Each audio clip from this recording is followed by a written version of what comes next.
Welcome back. We are again at it now for Master Craftsman Philosophy as we dive in deeper tonight, today, this morning, wherever you may be. We're jumping into the 20th degree Master of all Symbolic Lodges, Grand Master of all Symbolic Lodges. We're going to do that deep dive. This is a shorter section, so this will probably move by pretty quick. But again, make sure you've read all the material in Morals and Dogma Annotated Edition. Checked out the footnotes, all that good stuff before you dive into this, especially if you're part of the St. Louis group for our study group activities. So let's dive in. Let's get going. I'm excited. I've always found this degree to be an interesting one, and I've even got the dog sitting next to me. She wants to learn all about this as well. So here we go. Let's get rocking, guys. So the 20th degree Master or Grand Master of all Symbolic Lodges, really a unique one. I believe it's been a while since our Valley has presented it, but definitely one worth your attention. This is Albert Pike, or at least the Scottish Rites version of a past master degree or a chair degree, if you will, in a way, that gives you the rights to preside over lesser bodies of symbolic lodges and things like that. So let's dig in. This degree is overly simple in a lot of ways, or it's supposed to be. I want to be very clear with that. It's supposed to be in terms of its set, its presentation, its explanation. The brothers are given an explanation about 9 virtues that are important to a master's duties, and then explained a tracing board. One of the newer shifts in the revised Pike ritual is the introduction of the 9 sages or lawgivers, who then complete the degree, giving wisdom and lessons from their core areas. This section of the 9 sages, if you will, is actually originally part of the 31st degree and composed an apartment of that degree. So you met with the sages and then you went to the Egyptian court, or vice versa, if you will. This was moved and put with this degree some time ago. To me personally, when you consider some of the commentary put to this degree, it seems, at least from my mindset, a little bit of an abomination against what's told to you. But hey, it does kind of track with, if you want, same with same ideas. So, neat degree, really an interesting one.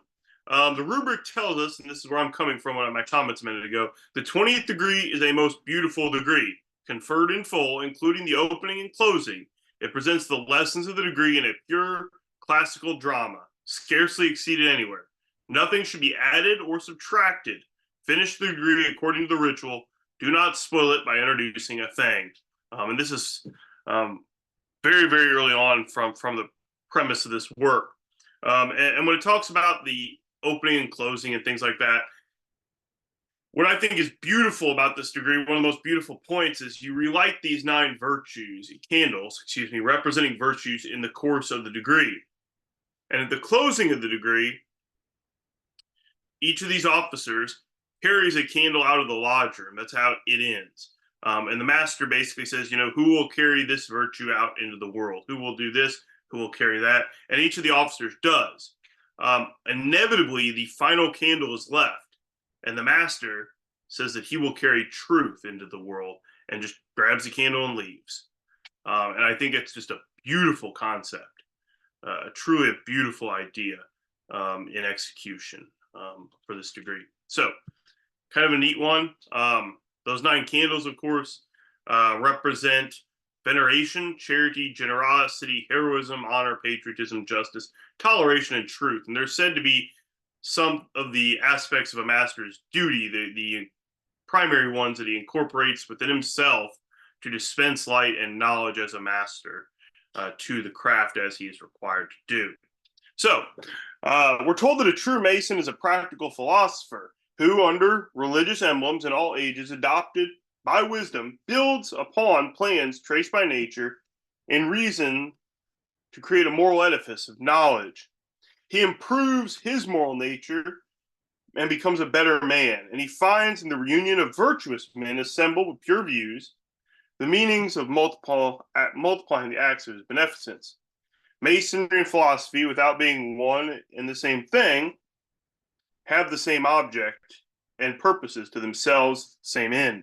The worship of the grand architect, the acquaintance and familiarity with the wonders of nature, and the happiness of humanity attained by a constant practice of all virtues.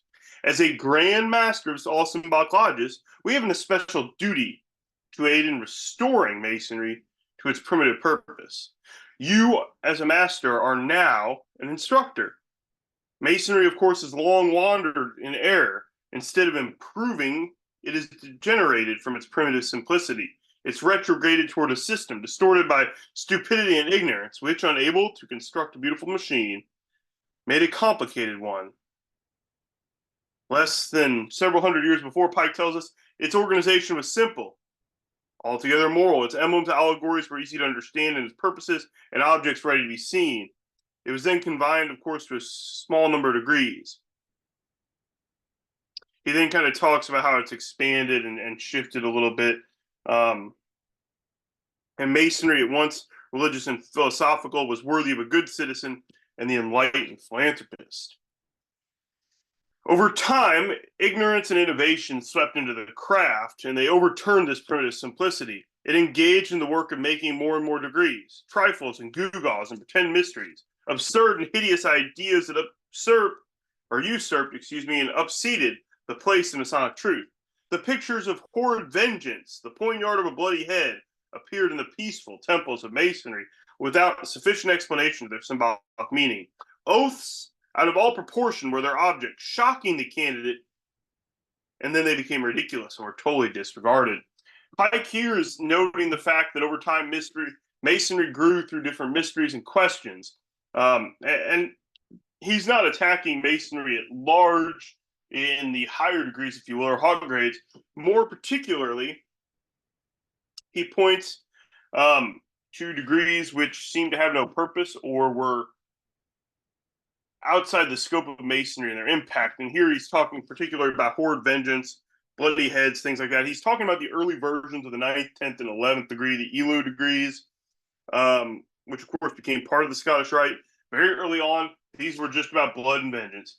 They were a John Wick movie in a degree, and Pike obviously is not a fan of those. Hence it was that practically the largest portion of degrees that are claimed by the ancient accepted rite, and before it what he terms the rite of perfection, fell into disuse and were merely communicated. Their rituals became jejune and insignificant. These rites resembled old palaces and castles, the different parts of which, built at different periods remote from one another upon plans and according to taste that were greatly varied, formed a discordant and incongruous whole. There was empty and sterile pomp, impossible indeed to be carried out, to which no meaning was ever attached, with far-fetched explanations, which were either so full of so many stupid platitudes, or themselves needed an interpreter. Lofty titles, arbitrarily assumed, to which the inventors had not consented to any explanation, assuming temporal rank, power, and nobility, which would make anyone laugh and the initiate feel ashamed. So Pike here is really chasing this idea that as Masonry grew, different bodies arose.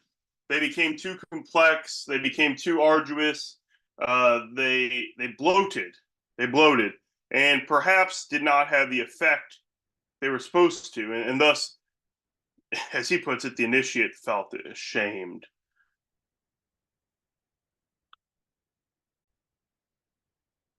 Pike goes further and he talks about the meaning of Masonic titles. And this is kind of an interesting thing. I hear a lot of people talk about grandiose titles in Masonry, and most, obviously, way overblown. Pike himself, as Sovereign Grand Commander, ended up doing a campaign to tighten up titles and reduce a lot of the excess, if you will, of some of these early titles that were in Masonry. But here he's talking about some of the titles that we do retain, the ones that have value, that have meaning, that are consistent with the spirit of equality and the foundation of our craft. The knight with us is he who devotes himself with his hand, his heart, and his brain to the science of Masonry, professes himself a soldier of truth. The prince is one who aims to be the chief, the first leader among his equals in virtue and good deeds. The sovereign is one who is one of an order whose members are all sovereign and supreme, only because law and constitution say so, which they administer, and every brother equally governed. The titles puissant, wise, potent, and venerable indicate power, virtue, intelligence, wisdom. which we ought to strive to attain, and those who are placed in high office by the suffrages of their brethren and their suffragan rights are allowed. All their titles, designations have an esoteric meaning that are consistent with modesty and equality that we still now use. In all true masonry, the knight, the pontiff, the prince, the sovereign are but the first among their equals, and the cordon, clothing, the jewels are but symbols and emblems of the virtues required for all good masons. The mason, of course, kneels no longer to be presenting his petition for admittance or to receive his answer, no longer to a man as superior, but to one who is his brother, and bows only to his God, to whom he appeals for the rectitude of his intentions, and who asks for his aid in keeping his vows. To kneel for other purposes, masonry does not require. As a master of a lodge, you will therefore be exceedingly careful that no candidate in any degree be required to submit to any degradation whatever, as he has had too much of that custom in other degrees, and will take it as a certain and inflexible rule, to which no exception the real masonry requires no man anything which a knight or a gentleman cannot honorably and without feeling outraged be submitted. The Scottish Rite itself then becomes a teacher of great truths. The Supreme Council for the Southern jurisdiction of the United States at length took effort to revise and reform the ritual, and Pike talks about that as they work through the degrees, retaining the essentials, and by all means of which the members could recognize themselves, and it sought out and developed the leading ideas of each degree, rejecting the plurality, rejecting the absurdities, those negative things that made no sense, which had disfigured these degrees, and it connected them thoroughly with a system of moral, religious, and philosophical instruction. It no longer inculcates crime and wickedness of vengeance. It has not allowed masonry to play an assassin to avenge the death of either Hiram, Charles I, or Jacques de Molay and the Templars. The ancient and accepted Scottish Rite of Masonry has now become what masonry was first meant to be, a teacher of great truths, inspired by an upright, enlightened reason, a firm and constant wisdom, and an affectionate and liberal philanthropy. As a master, you are to teach those who are under you and whom you owe your office. The decoration of many degrees are, of course, to be dispensed with whenever the expense would interfere with the duties of charity, relief, and benevolence, and to be indulged in only by wealthy bodies that will thereby do no wrong, entitling them to their assistance. The essentials of all degrees may be procured at slight expense, and it is the option of every brother to procure or not procure, as he pleases, the dress, decorations, and jewels of any degree other than the 14th, 18th, 30th, and 32nd. Pike takes this whole section to talk about the Scottish Rite as a great teacher of truths. He focuses on the fact that the Rite has made a concerted effort to clean away the things that disfigured the craft, that brought in vengeance, and all those things that are negative and not Masonic, if you will, at that moment. And they've worked to that point, and he adjudicates you, and he forces to you the concept that don't worry so much about all the extra offices and the jewels and the regalia and things. Your lodge, your chapter, your council, your consistory's priority should always first be the service of mankind, benevolence, relief, and charity. And that's charity to your brothers and where you're at in that location. Beyond that, yes, you can procure the items of the degree, the items of the rite, the paraphernalia, those things at slight expense he talks about. But he does, and I think this is an interesting thing that's mentioned, he actually does inculcate here that you should procure the regalia of the 14th, the 18th, the 30th, and the 32nd degrees. Of course, Masonry takes with the lessons of these degrees this idea of parable and allegory, and it uses these concepts to teach truths through the legends we recite. But they're parables and allegories, and they involve our instruction providing vehicles of useful information. We become the preacher of liberty, equality, and fraternity, and we desire to make men fit to receive them and enhance their intelligence and enlighten them. As a master of a lodge, you are to inculcate these duties to your brethren. Teach the employee to be honest and punctual and faithful and respectful and obedient to their orders, but also teach the employer that every man and woman desires to work, they have the right to work, and that they and those who are sick or feeble or in another way, not able to work, have the right to be fed, clothed, and sheltered from inclement elements.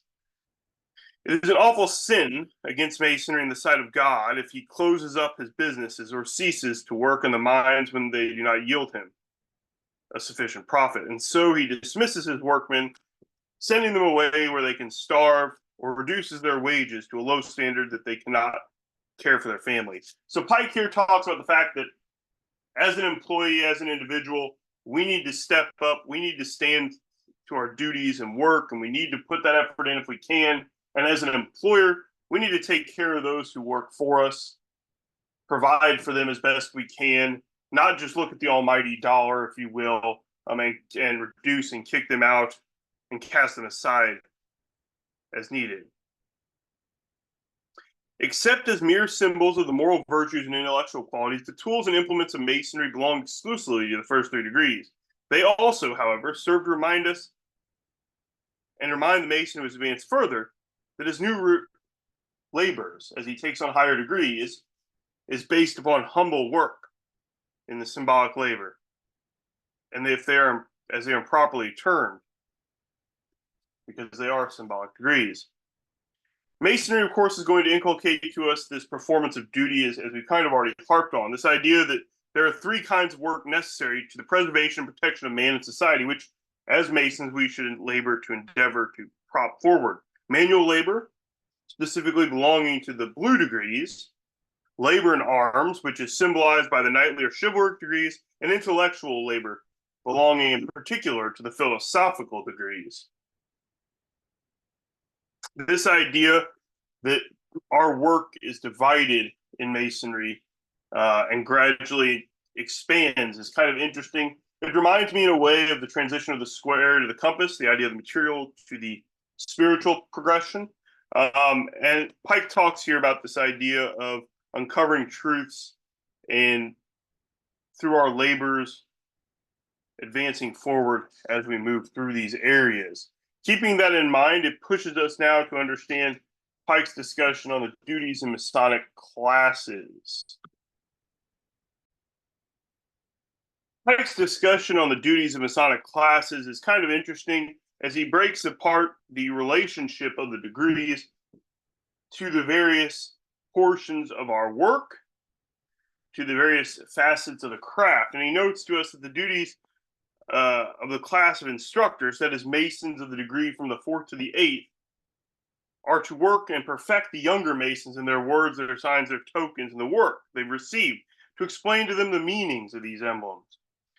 Directors of work are those brethren of the 9th through 11th degrees who report to the chapters upon the regularity, the activity, and the proper direction of the work of the bodies of the lower degrees, which is needed to enact their usefulness.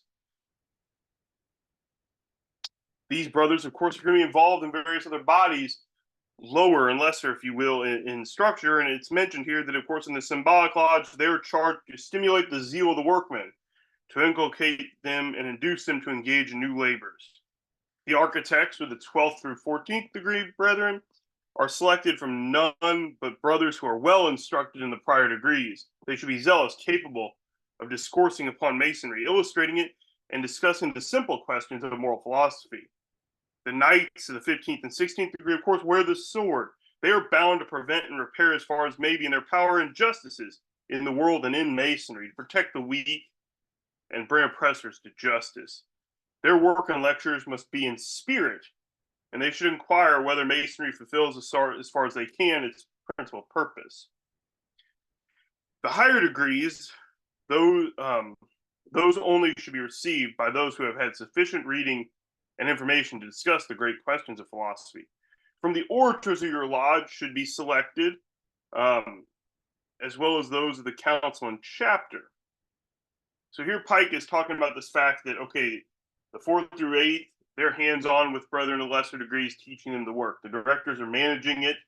The architects are working to answer basic and simplistic questions and ensure the education is sound. The knights are to ensure that the craft is carrying out its principal duties of justice and truth. And then those higher degrees, brethren are to be applying themselves to those deeper questions. And from them, the orators of your lodge, which is not a position we have specifically in like the Grand Lodge of Missouri system outside of the Grand Lodge.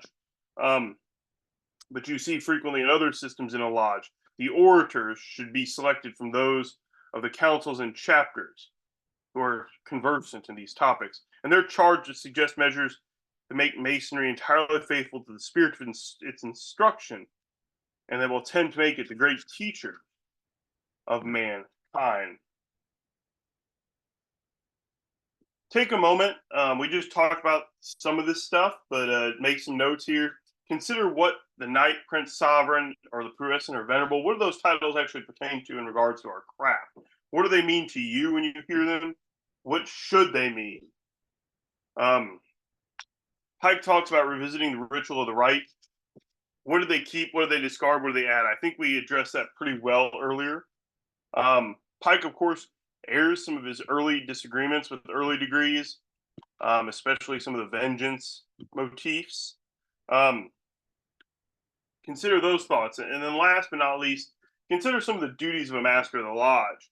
Pike talks about the fact that as a master of a lodge, a council, or a chapter, it is your duty to impress upon the minds of the brethren the views of this general plan of the ancient and accepted Scottish rite in its spirit and design, its harmony, its regularity. The duties of the officers and the members fall on you and the teachings of each of these degrees.